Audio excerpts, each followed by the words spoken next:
Hello dear students, so welcome back to Koushik classes ফার্মালিট চ্যানেলে তোমাদের সবাইকে স্বাগত। দেখো টপিকস লেখাই আছে, আজকে টপিক কি উপরে লেখা আছে। আজকে আমরা ডি ফার্মের ফার্মাসিউটিক্স 1 যেটা চ্যাপ্টার থার্ড ফার্মাসিউটিক্যাল এইডস সেটা শুরু করব। তো চলো দেখা যাক জিনিসটা কি বলছে। বেসিক্যালি ফার্মাসিউটিক্যাল এইডস জিনিসটা কি জিনিস দেখো আমরা কি লিখেছি। প্রথমে যেটা লিখেছি সেটা হচ্ছে অর্গানোলেপটিক ক্যারেক্টার। তো এইটা আগে জানতে হবে জিনিসটা কী জিনিস। অর্গানোলেপটিক ক্যারেক্টার কী জিনিস? Organoleptic character mainly based on the sensory organ. Organoleptic character involves colour, odour, taste, flavour etcetera. তো অর্গানোলেপটিক ক্যারেক্টার মানে এমন একটা ক্যারেক্টার যেটা আমরা আমাদের সেন্সরি অর্গান সেন্সরি অর্গান দিয়ে বুঝতে পারবো। যেমন ধরো কালার, যে জিনিসটা কালারটা কেমন সেটা আমি দেখেই বুঝতে পারছি, চোখ দিয়ে দেখছি। জিনিসটার অর্ডার কেমন, গন্ধটা কেমন, ঠিক আছে, সেটা আমি নাকের মুখে বুঝতে পারছি। জিনিসটার টেস্ট কেমন সেটা টেস্ট করে বুঝতে পারছি। ফ্লেভারটাও আমি সেই একই বুঝতে পারছি। তাহলে এইগুলো দেখো সব কিছু আমাদের সেন্স অর্গান, আমাদের যেগুলো সেন্স অর্গান আছে সেন্স অর্গান দিয়ে কিনা আমি ইজিলি বুঝতে পারছি। তাই এগুলো বলা হয় কি অর্গানোলেপটিক ক্যারেক্টার্স। আচ্ছা, তার নিচে কী লেখা আছে? Pharmaceutical aid. এবার ফার্মাসিউটিক্যাল এইড জিনিসটা কী জিনিস? The substances which are essentially used in manufacturing or compounding of various pharmaceutical dosage form is called as pharmaceutical aids. তাহলে যে সমস্ত সাবস্টেন্স যেটা এসেন্সিয়ালি ইউজড হয় কী হবে, ইউজ করা হয় ম্যানুফ্যাকচারিং আর compounding of various pharmaceutical dosage form, মানে যে সমস্ত কম্পাউন্ডগুলোকে আমি জিনিসগুলোকে আমি ইউজ করবো কোথায়? ফার্মাসিউটিক্যাল ডোসেজ ফর্মে। মানে ধরো কোনো রকমের কোনো ট্যাবলেট বা ক্যাপসুল বা কোনো লিকুইড ফর্মুলেশন যদি বানাতে হয়, তো সেইখানে যে সমস্ত জিনিসগুলো আমি ইউজ করি সেখানে তো শুধু অ্যাক্টিভ ফার্মাসিউটিক্যাল থাকে না, অ্যাক্টিভ ফার্মাসিউটিক্যাল ইনগ্রিডিয়েন্টস মানে এপিআই ছাড়াও অনেক কিছু জিনিস থাকে। কিন্তু ধরো একটা তুমি রান্না করছো, তো রান্নার মধ্যে ধরো সবজি দিলে, তো সবজি শুধু দিয়ে তো রান্না হবে না, সেখানে অনেক মশলা দিতে হবে, নাহলে কিন্তু তার ফ্লেভার আসবে না, টেস্ট আসবে না। তো ফার্মাসিউটিক্যাল এইডসের কাজটা কিন্তু ওই রকম। শুধু ড্রাগ মেটেরিয়ালস মানে শুধু র মেটেরিয়ালস থাকে না, তার সঙ্গে সঙ্গে কিছু অন্য কিছু জিনিসও থাকে। তো সেইগুলোকে বলে ফার্মাসিউটিক্যাল এইডস। দেখো নিচে আরও লেখা আছে, it helps in masking the unpleasant order, test and flavour of any dosage form and made to more elegant during the dosage administration. মানে কি এটা সাহায্য করে? ইট হেল্পস মানে কি এটা সাহায্য করে, কিসে সাহায্য করে? Masking the unpleasant order. আচ্ছা, মাস্কিং অর্ডার মানে কি? কোনো জিনিসের বাজে গন্ধ হচ্ছে একটা ধরো র মেটেরিয়ালস যেটা দিয়ে আমার ওষুধ, ট্যাবলেট বা ক্যাপসুল বা ধরো কোনো লিকুইড প্রিপারেশন সিরাপ হোক যেটা তৈরি হবে, সেটা ধরো খুব বাজে একটা গন্ধ, তো সেটাকে মাস্কিং মানে হচ্ছে বন্ধ করার জন্য, মাস্কিং মানে ঢেকে দেওয়া, ঠিক আছে, সেটাকে রুখে দেওয়া, সেই গন্ধটাকে বা টেস্টটাকে বা ফ্লেভারটাকে আটকানোর জন্য হচ্ছে আমরা ফার্মাসিউটিক্যাল এইড ইউজ করি, ঠিক আছে, যে কোনো ডোসেজ ফর্ম আছে, যে কোনো ডোসেজ ফর্ম।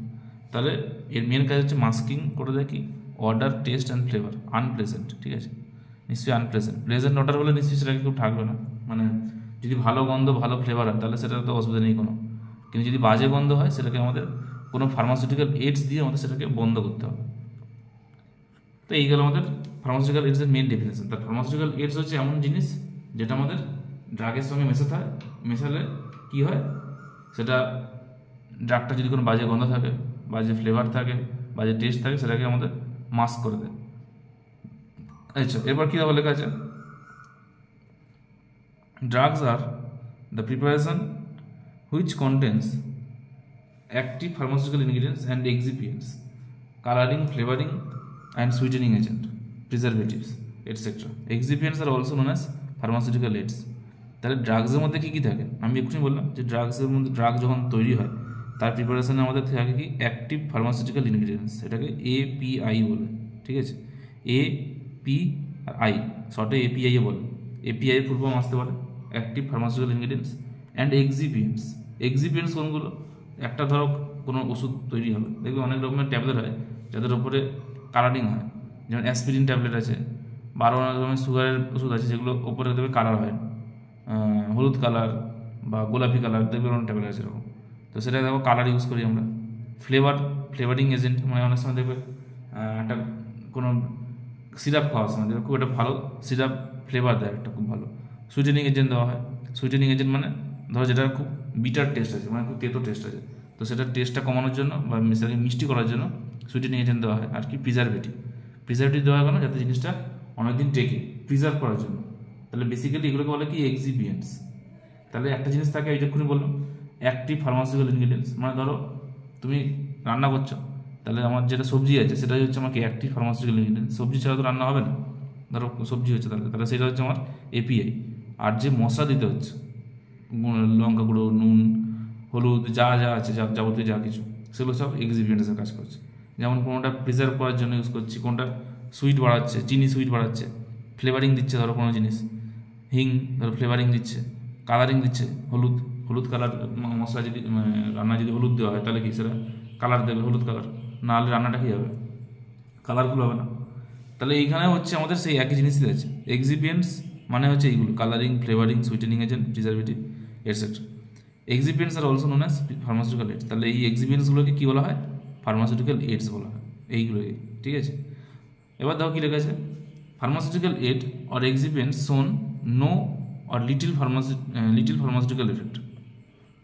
এখানে কী বলছে, আমাদের যে ফার্মাসিউটিক্যাল এডগুলো আছে সেগুলো কী করে, ফার্মাসিউটিক্যাল এডগুলো আর এক্সিপিয়েন্টগুলো কোনো রকমের কোনো ফার্মাসিউটিক্যাল এফেক্ট দেয় না, but it play an important role to modifying the drugs dosage form, tablets, capsule, syrup, emulsion, solution etcetera. এবার দেখো এক্ষুনি আমি বললাম যে ফার্মাসিউটিক্যাল এড যেগুলো আছে সেগুলো কিন্তু কোনো ফার্মাসিউটিক্যাল এফেক্ট দেবে না, মানে সেগুলো কিন্তু শরীরের উপর কোনো কাজ করবে না। যেমন ধরো সবজি তুমি খেলে, তো সবজির মেন জিনিসটা হচ্ছে কিন্তু সবজিটাই, যেটা তুমি রান্না করেছো, ধরো পটল, বেগুন, কুমড়ো, যাই রান্না করো, তাহলে তোমার খাওয়াটা কিন্তু ওই সবজিটাই হচ্ছে, তো ওটাই কিন্তু আসল জিনিস, ঠিক আছে। বাকি জিনিসগুলো কিন্তু কোনো কাজের নয়, শুধুমাত্র সেটা ফ্লেভার দিচ্ছে, রং দিচ্ছে, কালার দিচ্ছে, এইসব টেস্ট বাড়াচ্ছে, এগুলো কিন্তু কোনো মানে এফেক্ট নেই তোমার শরীরের উপর, বরঞ্চ ক্ষতি আছে। তো এখানেও কিন্তু সেরকমই, তাই বলছে কি ফার্মাসিউটিক্যাল এডের বা এক্সিপিয়েন্টসের কোনো রকম কোনো ফার্মাসিউটিক্যাল এফেক্ট নেই, কিন্তু but it play an important role. কিন্তু আবার কী হবে, যদি এগুলো না দিই আমি, যদি না দিই তাহলে কী হবে, সেই ট্যাবলেটটা বা ক্যাপসুলটার টেস্টটা বাজে থাকবে, ধরো সিরাপটার বিটার টেস্ট হবে, এইগুলোই। মানে ধরো মশলা যদি না দাও রান্নাতে তাহলে কী হবে, খাওয়া যাবে না, খাওয়া তো যাবে কিন্তু ধরো টেস্টফুল হবে না, কালারফুল হবে না, ঠিক আছে, এই হবে, আর কিছু না। জিনিসটা বেসিক্যালি ওরকমভাবে যদি বুঝে নাও তাহলে নিজে কিন্তু বানিয়ে লিখতে পারো, এগুলো কিন্তু খুব কঠিন কিছু জিনিস নয়। আচ্ছা, এবার দেখো কী বলছে, ইম্পর্টেন্স অথবা অ্যাপ্লিকেশন অফ ফার্মাসিউটিক্যাল এডসের অ্যাপ্লিকেশন বা ইম্পর্টেন্সটা কি। It helps in masking the unpleasant order, test and colour, ওই একই জিনিসই বলা আছে, এটা আনপ্লেজেন্ট যত কালার, অর্ডার, এগুলোকে মানে বন্ধ করে, মানে বাধা দেয়। It ensure safe, efficiency, reproducible and convenient manner of drug delivery. এটা সেফ, এফিসিয়েন্সি দেয়, এগুলো মানে লিখবে তোমরা। It increase the shelf life of the drug, এটা কী করে, ড্রাগের সেলফ লাইফটা বাড়িয়ে দেয়। মানে ধরো ড্রাগের যে এটার মধ্যেই আছে, মানে ড্রাগের এক্ষুনি পড়েছিলাম, ড্রাগের যে সেলফ লাইফ, মানে ড্রাগের প্রিজার্ভেশন, ঠিক আছে, ড্রাগটা অনেকদিন ধরে প্রিজার্ভ থাকবে, অনেকদিন ধরে টেকসই হবে, তাহলে সেলফ লাইফটা বেড়ে যাবে। ড্রাগের যে সেলফ লাইফ ছিল তার থেকে এক্সিপিয়েন্ট যদি অ্যাড করি বা ফার্মাসিউটিক্যাল এড যদি অ্যাড করি, তাহলে তার সেলফ লাইফ মানে তার এক্সপায়ারিটা অনেক বেড়ে যাবে। আর কি বলছে, it protects the chemical changes and microbial action of main API. এটা কি করে, কেমিক্যাল চেঞ্জেস আর microbial action of main API, main যে এপিআই আছে, মানে মেন যে র মেটেরিয়ালস বা মেন যেটা আর কি এপিআই, অ্যাক্টিভ ফার্মাসিউটিক্যাল ইনগ্রিডিয়েন্টস, তো সেইটার যে কোনো কেমিক্যাল চেঞ্জেস বা মাইক্রোবিয়াল চেঞ্জেস থেকে এটাকে আটকে দেয়। ধরো অনেক সময় দেখবে যে সবজি কেটে যদি নুন বা হলুদ মিশিয়ে রাখা হয়, তাহলে তাকে কিন্তু কোনো ভাইরাস বা মাইক্রোবস কিন্তু অ্যাটাক করে না, তাহলে অনেকটা এরকম টাইপেরই এখানেও তাই। যদি আমি এপিআই এর সঙ্গে এক্সিপিয়েন্টস বা ফার্মাসিউটিক্যাল এড যদি মিশিয়ে দিই, তাহলে সেখানে কোনো কেমিক্যাল চেঞ্জেস বা কোনো মাইক্রোবিয়াল চেঞ্জ হবে না। তো এটা একটা এর অ্যাপ্লিকেশন বা ইউজেস, ভালো একটা অ্যাডভান্টেজও বলা যায়, কিন্তু এগুলো ইম্পর্টেন্সকে কিন্তু আর একটা নামে অ্যাডভান্টেজও বলা যায়, কোনো অসুবিধা নেই। আর কি আছে দেখো, আর কি বলছে, due to involvement of the pharmaceutical aids, we design the different form of shape, size and size of the dosage form. তো এই ফার্মাসিউটিক্যাল এটার উপর ভিত্তি করে কী হয়েছে, বিভিন্ন রকম ডিজাইনের, বিভিন্ন রকমের শেপের, বিভিন্ন সাইজের আর কি ডোসেজ ফর্ম বানানো যাচ্ছে, ঠিক আছে। তো বিভিন্ন রকমের ক্যাপসুল হয়, বিভিন্ন রকম ট্যাবলেট হয়, সাইজও দেখতে এখন অনেক রকম পাল্টাচ্ছে। আগে শুধুমাত্র গোল পাওয়া যেত, গোল বা লম্বাটে, এখন লম্বাটে গোল তার সঙ্গে সঙ্গে লাভের চিহ্ন আঁকা, এরকম অনেক রকম ট্যাবলেট কিন্তু পাওয়া যায় এখন available. It is overcomes the patient inconvenience and helps in manufacturing to design attractive dosage form. এটা কী সাহায্য করে? পেশেন্টের ইনকনভিনিয়েন্সকে রিমুভ করতে সাহায্য করে, ঠিক আছে। আর ম্যানুফ্যাকচারিংও করতে অনেক সুবিধা হয়। এক্সিপিয়েন্ট দিলে কী হয়, জিনিসটা অনেক স্মুথলি মানে ম্যানুফ্যাকচারিং করা যায়, ম্যানুফ্যাকচারিং প্রসেসে অনেক সুবিধা হয়, মানে প্রোডাকশান হাউসে ম্যানুফ্যাকচারিং প্ল্যান্ট যেখানে আছে সেখানে তাদের কাজ করতে খুব সুবিধা হয়।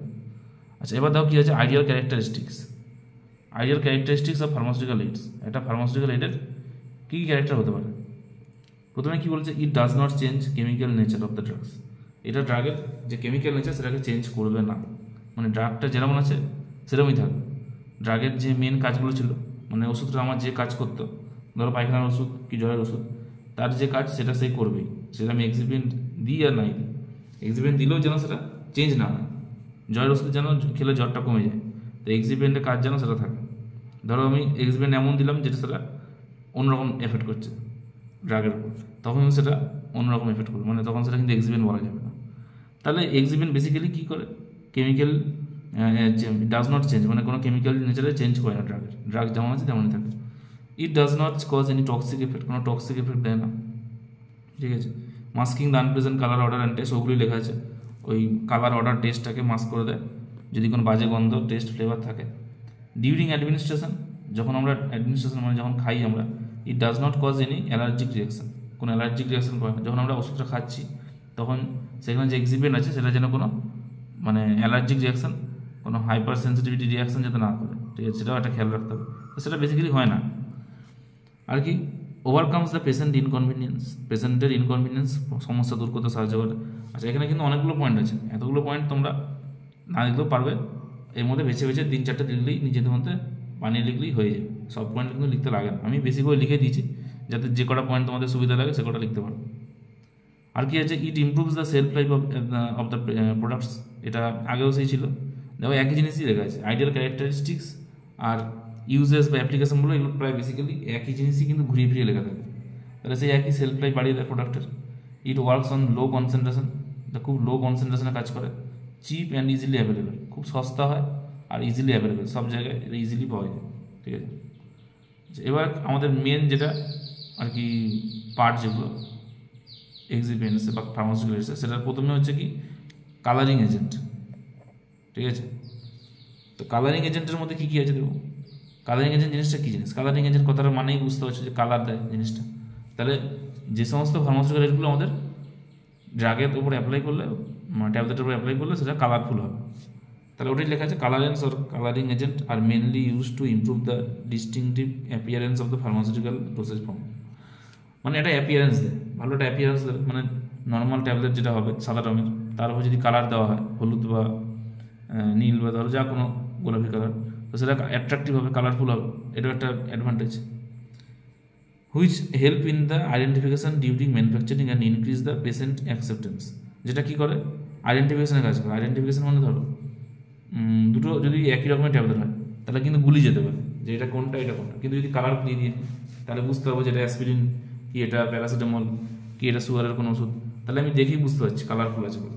তাহলে দুটো ওষুধ যদি একও হয়, মানে একই রকম দেখতে যদি হয়, তাহলেও কিন্তু আমি আইডেন্টিফাই করতে পারবো যেহেতু কালার আছে, তাহলে এটা একটা সুবিধা। আর কি বলছে দেখো ক্লাসিফিকেশন, এবার আছে classification of colouring agent. Colouring এজেন্টের ক্লাসিফিকেশন কি, on the basis of their অরিজিনের উপর বেস করে এটাকে দুটো পার্টে ডিভাইড করা হয়েছে। একটা হচ্ছে সিনথেটিকের এক্সাম্পল হচ্ছে টার্টাজাইন, অ্যাজোরুবিন, ব্রিলিয়ান্ট ব্লু আর এরিথ্রোসাইন, এই কটা আছে। আচ্ছা, আর কিছু নেই, এগুলো ক্লাসিফিকেশনগুলো নিজেরাই পড়ে নিতে হবে, ক্লাসিফিকেশনগুলো মুখস্থ রাখতে হবে যে এটার মধ্যে কী কী এক্সাম্পল হয়, এক্সাম্পলগুলো কিন্তু খুব ইম্পর্টেন্ট। এরপরে দেখো কী আছে,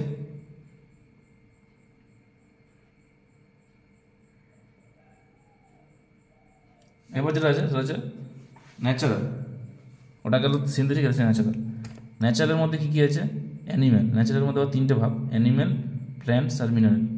অ্যানিম্যালের মধ্যে কী কী, কার্মাইন, টাইডিয়ান পার্পেল, আর প্ল্যান্টসের মধ্যে কি অ্যানাট্টো, ক্যারামেল আর লাইকোপিন। মিনারেলের মধ্যে কী আছে, মেলাসাইট, সিনাবার আর হচ্ছে অ্যারাগোনাইট, এই কটা হচ্ছে এক্সাম্পল, মুখস্থ রাখতে হবে। On the basis of their solubility it is also divided to two parts. এবার এটা গেল কিসের উপরে, এটা গেছিলো আমাদের অরিজিনের উপর বেস করে দুটো পার্ট। এবারে কালার মানে ক্যাটাগরির উপর বেস করে, ক্যাটাগরির উপর বেস করে এটা আবার দুটো ভাগে ভাগ করা যায়। কী কী? একটা হচ্ছে কালার অ্যান্ড ডাইস, একটা হচ্ছে পিগমেন্টস। কালার অ্যান্ড ডাইসের মধ্যে কী কী হচ্ছে? ইন্ডিগো কার্মিন, ব্রিলিয়ান ব্লু আর ক্যারামিন। আর পিগমেন্টসের মধ্যে কী কী আছে? Cadmium pigment, chromium pigment, cobalt pigment. ঠিক আছে, এই কটা। এবার ইউজেসটা কী দেখো, ইউজেস বলছে colouring agent provide the suitable colour to formulation and helps in the identification. তাহলে কালারিং এজেন্টের মেন হচ্ছে কাজ কি? একটা কালার দেবে ফর্মুলেশনের মধ্যে, যেটা আমাদের সাহায্য করবে কি আইডেন্টিফিকেশন। এটার মেন কাজ হচ্ছে এই একটাই, কি যে আইডেন্টিফাই করতে হবে পার্টিকুলার এটা আমাদের এই ওষুধ, সেটা আমরা কিন্তু কালারটা দেখেই বুঝতে পারি যে এটা আমাদের এই কাজে লাগবে। আর কি করে? ইনক্রিজ দ্য কনজিউমার অ্যাকসেপ্টেন্স, মানে কনজিউমারের চোখে যদি লাগে কালারফুল যেহেতু, তাই অ্যাকসেপ্টেন্সটাও বেশি হয়।